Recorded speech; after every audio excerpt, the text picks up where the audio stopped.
Woo! What's going on, guys? Owner's Forum coming at you guys today with another video. And today's video, I'm going to be talking about what everybody's talking about, and I wanted to throw my hat in the ring on this. The Malcolm Rodriguez situation. Rodrigo in the house, man. Rodrigo. 6th round rookie. Will this kid shine? Now, the hype is coming out of Allen Park enormously about this kid right now. Okay? Now let's talk about him for a little bit. Let's just talk about some numbers. 5'11", 230 pounds, Oklahoma State Cowboy, Big 12 school, 5 years at Oklahoma State, 408 tackles, 32 tackles for loss, 7.5 sacks, 2 picks, 11 pass breakups, 4 fumble recoveries, 13 forced fumbles. That's impressive too, because he got like 11 in the last 2 years at Oklahoma State. Just a ball hawk, nose for the football, linebacker. Played 3 years as a safety and then 2 years, his last 2 years as a starting linebacker. Even started at safety. Now, and the hype is real. Okay, this is where it all starts. Okay, it all starts with hype. Okay, and you guys know how I feel about hype. At times, man, I don't like to fall for it. I don't like to fall for hype. With this situation, I don't think it's hype. I think it's legitimate. And people are probably shocked right now, going, "Oh man, Mark's on board." I'm always on board. I just don't fall for the hype. I don't drink the Kool-Aid. I'm not delusional. I'm not a homer. I've been through all that stuff, man. I was a delusional Kool-Aid drinking homer for, my goodness, 35, 40 years. Longer. 40 plus years. I was a big time homer. Always thinking that the team was going to win, make the playoffs, win the Super Bowl, win 10 plus games every single year up until about 3-4 years ago. Just before I think I started this channel. Well, three years going on 4. The Matt Patricia era killed me. The Matt Patricia era killed me, and it made me more of a guy that just had to pull the reins back. I couldn't be that guy that fell for everything. That you know, with the fishing rod getting tossed out, pulled in, I never bit. I can't ignore the Malcolm Rodriguez hype. I can't ignore it anymore. I haven't tried to ignore it, but I haven't bit. I'm taking bites now, man. I'm all in on Malcolm Rodriguez. I'm all in on this kid. Now, I'm not going to sit here and tell you that he is the next Ray Lewis. He's the next. You know what I mean? He's that he's got, man. He's Dick Butkus or anything like that. I'm not telling you anything silly like that. That he's one of the, you know, he's the next Mike Singletary. No. I'm not here to tell you that. I see similarities of other NFL players though, because we love doing the comps, right? We love doing the comparisons. He comps well. I personally think to Sam Mills, Zach Thomas. I think he reminds me a lot of those type of players. Reminds, and that's in quotations, guys. Reminds me of those type of players. So I'm in, but I'm not like jumping into the waters with this guy saying he's Ray Lewis. No. I love his makeup though. There's a guy that was dropped in the 6th round, and you know, people say, why the 6th round? How? Okay. We have to look at it a few different ways, man. We could be positive, we could be negative about it. We can do both. You know, I think he dropped in the draft because of his size alone. Being 5'11", 220, 225 pounds, 230, whatever. I think he's 230 now. I thought I saw an interview where he said he was 230 and he didn't really want to mess with that weight. But he played at Oklahoma at 220, 225, even lighter when he was a safety. Just got bigger, became like a wrestler, got bigger every time. Like he was an all-world wrestler. Like I said, man, he's just all-around athlete, great athlete. And I think that's a big reason why he dropped was because of his size. This kid would have went to somewhere like Georgia, Clemson, or Alabama. He probably would have played there. Would he have started? Not too sure. But he probably would have been a higher draft pick. Like, him and Nakobe Dean are exactly the same size. Now, Nakobe Dean is probably a better linebacker at this point in their careers, being both rookies.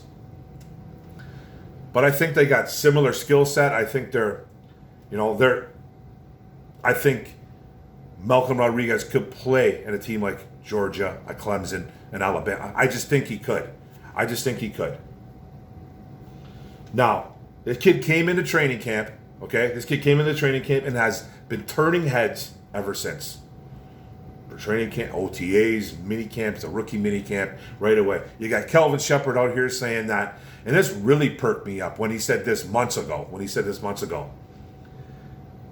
he told, I forget who he told. He told one of the beat writers in Detroit. I can tell Malcolm Rodriguez things that I can't tell third-year players. That's gigantic. And I've talked about it before. Think about that. He has that much trust where he can tell a rookie, a sixth-round rookie, things that he can't tell a third-year veteran in the NFL. That means he's smart as a whip. He has the instincts, the awareness, the know-how, the physicality, everything that you want in a linebacker, except the size. He doesn't play at 5'11", 230. He doesn't play like that. He plays like he's 6'2", 245 pounds. That's how he plays. He's not that size, but that's how he kind of plays. But under control most of the time. Under control. Now, he is in a linebacker room that is absolutely friggin' atrocious. Probably the worst room in the NFL, in my opinion. One of the worst rooms. Got to be top 3. Has to be. I don't know every single linebacker room in the NFL. I don't pretend to. But he's got to be top 3, top 5. It's got to be. It's just, there's not a playmaker in that room. Not one. Hopefully it can be Malcolm Rodriguez.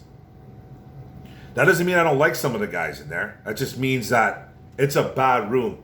And then this is where we kind of veer off and say, Malcolm Rodriguez, and a lot of people are saying this, a lot of the experts, a lot of people are kind of repeating the same thing, saying, well, look at the room. No wonder he's doing what he's doing. Okay, that's fine. That's absolutely fine. Look at the room. Okay, he's coming in here and he's doing what he's supposed to do. He's outworking, outperforming, out hustling, doing everything the coaches want, and then some. He's doing everything. We saw it on Hard Knocks. Kelvin Shepherd, and I haven't really watched Hard Knocks, but I've been seeing clips. I can't find it on my friggin' Android box, but that's a whole other story. But we've seen it on Hard Knocks.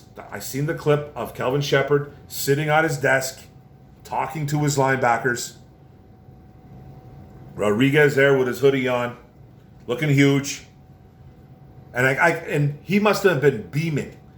He must have been buzzing, man, from head to toe when Kelvin Shepherd was talking.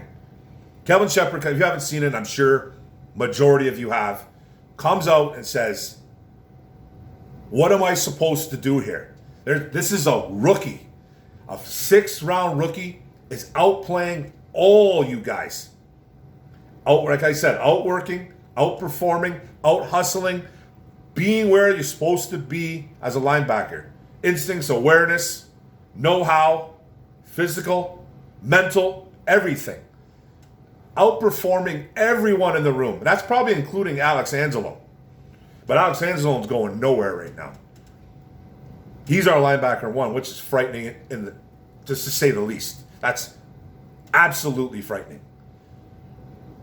But Malcolm Rodriguez is coming in. and he's taken over that linebacker room.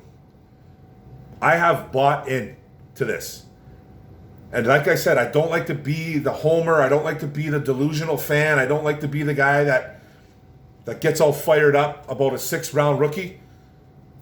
But it's done. I'm in. He's going to be a starter. We're going to see him tomorrow versus the Colts a ton, I think. We're going to see him probably start. I'm guessing he's going to start. A lot of our starters from Dan Campbell are not going to play. So he's trying to, that's guys like Jared Goff. You're not going to see DJ Chark probably. You're not going to see Hawkinson. You're not going to see a lot of the old linemen in there. You're not going to see Ragnow probably. You're not going to see probably Sewell. It's just, you're not going to see a ton of starters. It's going to be you're going to see a lot of reserves in there. And that's fine. And that's absolutely fine. This team needs to work on their depth. I'm not worried about their starters. On defense, I am. But offense, no. But that's a whole other video. We're not talking about that. We're talking about the linebacker room and Rodrigo. That's what we're talking about. So it's just, he's going to come in here and he's going to win a job, man. He's going to win a job. Something that I had no clue he was going to do. You could have asked me this question 100 times over, and I would have told you 99 times that he wasn't gonna get a starting gig. And like I said before, if anybody called that, that's a good call. I should have realized how bad this linebacker room was, and I did realize how bad this was, but I didn't think a 6th-round rookie was going to outplay everybody. And that's what he's doing. And the funny thing is, too, is like, if Malcolm Rodriguez was just doing this for making a play once every other day, or once every 2-3 days, or 2 plays, then I probably wouldn't buy in, too. It's not the case. He's doing things every single day, 2-3 plays a day, splash plays, tackles for loss, getting into the backfield, stopping the run, covering, doing everything that he needs to do, sticking Jonathan Taylor at the goal line and not letting him get in. That's humongous. You know how big that is? You know how big that is, man? I don't care if it's just a joint practice. I'm jumping on the bandwagon on Malcolm Rodriguez. I have to now. I have to. I tried to hold off. I was like, man, I need to see more. And I hope I'm not jinxing the kid. But this is new. You guys don't see me get this hyped up this early. I'm hyped up for Malcolm. I'm not hyped up saying we're going to win 11, 12 games, because I don't think that's going to happen. But I'm hyped up for Malcolm Rodriguez. I just kind of feel for him because it's him and Hutchinson out there. It's him and Hutchinson, and then it's going to be, I don't know who's stepping up in the backfield of the secondary. I don't know who's going to. Oruwariye, is he going to? He's getting exposed in camp. So he needs to step up. He is our best secondary guy. Him and Tracy Walker, I guess. So are one of those guys going to step up? That's a whole other video, and I'm veering off again. But what my point is, man, he's doing what he's supposed to do. And the thing is with Kelvin Shepherd, man, that was and I talked about this in my other video, that was a coach, clearly frustrated with his linebacker room, begging, pleading for someone to step up. Saying, you're forcing me to make a 6th-round rookie a starter. He's clearly going to climb up the depth chart, and then you guys are going to make me start him. Who's stepping up? And I loved the way he coached that, by the way. That was phenomenal on Kelvin Shepherd. Because there's some people on social media attacking Kelvin Shepherd, saying that was wrong. And you know what? You can always tell who didn't play the game and who did play the game. And I'm not saying that you had to play the game to know football. I'm not that guy, okay? But you can tell who didn't play it. Kelvin Shepherd did that perfectly. He literally called out everybody in that room without centering one individual. He told all his linebackers, man, who's going to outplay the kid? Who? I'm begging someone to do it. Who's going to do it? Nobody's even come close to outplaying Malcolm Rodriguez. Not one person. Not Derek Barnes. Not Chris Board. Alex Angelone, he's been kind of banged up, so Jared Davis, he showed a little bit of life on against Atlanta, but he's not the guy. We all know what Jared Davis is. Anthony Pittman, he's had a decent camp. He's been playing good. Sean Dion Hamilton, Chris Bohr, like I said, Josh Woods. There's nobody in this room that's going to push him. Derek Barnes is the only one, and he's been very inconsistent. Good, bad, ugly, good, bad, ugly, ugly, good, good. Like, he's been all over the board. Can't pass coverage. He has trouble with tackling. But if he's coming down to get if he's trying to get into the backfield, he's trying to blitz, get to the quarterback, that's his strength. Derek Barnes. Derek Barnes is not beating him out now. He's not. I should have known all this. I kind of feel silly that I didn't know. I didn't really know how, I did know, but how bad this linebacking room really is. It's really that frightening. And this is not a shot on Rodrigo. This is not a shot on Rodriguez, man. It's not. He's doing what he's supposed to do. He's coming in and he's turning heads immediately. From day one, he has. And I think it's great. I think it's great for Holmes finding a gem like this. Now, let's see him do it in games. It's nice that he's doing it, He had that hit in the Atlanta game on the special teams, made a couple tackles, looked good in the joint practice. He's not just doing it against Detroit Lions, not just doing it against his own guys. He's doing it out there. He's getting known. He's turning heads. The Colts beat writers noticed it. So that's a good sign. Now we need to see him do it in real life. So I'm all in on Rodriguez. But I feel for the kid in the same type of breath, man. In the same way, like same breath. Man, he's in a little bit of trouble. Him and Hutch are in a little bit of trouble with this defense, man. They just are.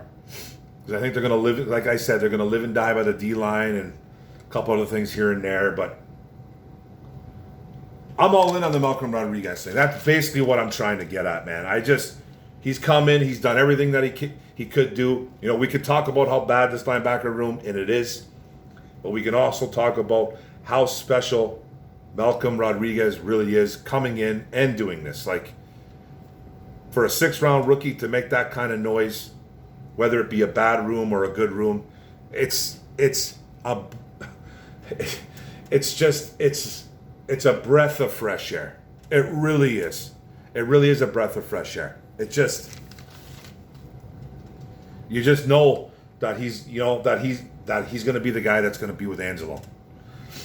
You just feel it. You can tell it's going to happen, and I'm excited for it. I'm finally all in on Malcolm Rodriguez. It took me a little bit, man. I just had to see more. Hopefully, he doesn't do anything bad to himself tomorrow, man. They twist the knee or anything like that. Knock on wood. Knock on wood. So, nothing's going to happen to him. But we're going to see a lot of Malcolm Rodriguez tomorrow, and I hope he shines. And I think it's going to be the make or break game. It's going to make the final decision. It's going to make the final decision on Kelvin Shepard and whether he wants to put him out there with Angelo. And I think we got ourselves a starting linebacker, man. I think we found ourselves a starting linebacker, and now it's time to build around a guy like that. So that's it, guys. I wanted to throw my hat in the ring. I was all over the place. That's okay. Thanks for tuning in. Thanks for watching. Don't forget to hit the subscribe button on the bottom right. Don't forget to hit the notification bell, get all my videos, and don't forget to like and comment and share. Rodrigo in the building. Let's go, baby. Go Lions. One pride. Boom, boom.